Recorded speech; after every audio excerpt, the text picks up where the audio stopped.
juge. Moi, j'ai fait 15 mois dans ça. On ne me juge pas. Si on n'avait pas cassé la maca, peut-être que j'étais encore là-bas. Que le Seigneur bénisse le président Laurent Gbagbo de ne pas avoir vite accepté les résultats. Que le président Alassane Ouattara d'avoir appelé la rébellion pour faire la guerre. Que Dieu les bénisse. Grâce à ça, moi, je suis sorti. Merci à Alassane Ouattara d'avoir appelé la rébellion pour casser la maca. Grâce à ça, il est sorti. Les gens aujourd'hui veulent ramener Johnny Pacheco à une question de il a cassé Papo de Kadi, il a fait ceci aux femmes, etc. Les gars, dès que j'ai quitté le RHGP, les menaces ont commencé. Quand j'ai quitté, quand j'ai annoncé sur TikTok que je quittais le RHGP, les menaces ont commencé. Ils ont commencé à me menacer. Ce n'est pas maintenant. Donc, ce n'est pas une question de Kadi.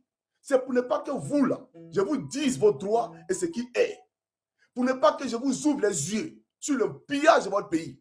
Voilà pourquoi ils m'attaquent. Pour ne pas qu'ils vous disent qu'ils sont des rebelles et que leur place est en prison. Voilà pourquoi ils m'attaquent. Ça n'a rien à voir avec les Kadi.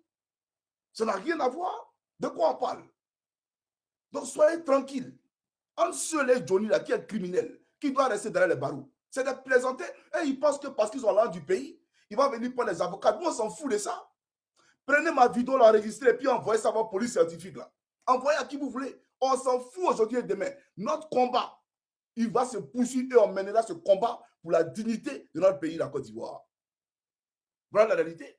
Ici, les débats parlementaires se font. Les débats au Parlement se font. Mais des gens qui veulent me museler, qui ne veulent pas que je m'exprime. Vous, là, vous avez des leçons de morale à donner aux Européens?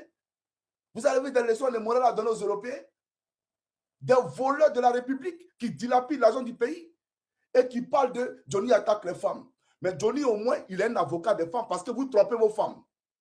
Vous les trompez dehors. Quand tu maries une femme qui est à la maison, vous ne savez pas aussi que les Finlandais n'aiment pas qu'on trompe sa femme? Donc, vos femmes à la maison, il faut les chérir, il faut rester avec elles. Mais vous les trompez, vous les entretenez dehors avec l'argent des biens publics. Et c'est votre racaille là. C'est-à-dire parce que vous ne foutez rien en Afrique. Tous ces réfugiés qui viennent en Finlande là, ils quittent où? C'est parce que ça ne va pas au pays. Quand je marche dans la vallée de l'homme de la mort, je ne crains aucun mal, car tu es avec moi. Ceux-là, ils sont rien. J'enlève mes lunettes pour leur dire ça. J'enlève mes lunettes pour leur dire ça. Des plaisantins avec qui moi j'ai passé, mais vous ne savez pas ce que vous réserve. Vous là, vous ne savez pas ce que vous réserve. Vous pensez que vous pouvez intimider quelqu'un? Rien du tout. Donc, peuple de Côte d'Ivoire, soyez concentrés. Demain, je vais faire la biographie de ce pasteur parce qu'il a parlé de déposer une plainte ou comment on appelle ça, contre la clinique où Tatiana Kosere, bien entendu, a été opérée. Et comme la clinique là, c'est les Ivoiriens qui travaillent là-bas et qui font partie du peuple. Et que Johnny Pacheco est le parolier du peuple. Je suis la voix du peuple. Alors, je vais parler pour ce peuple-là. Oui, demain on parlera. Ne vous en faites pas. Vous allez apprécier la vidéo.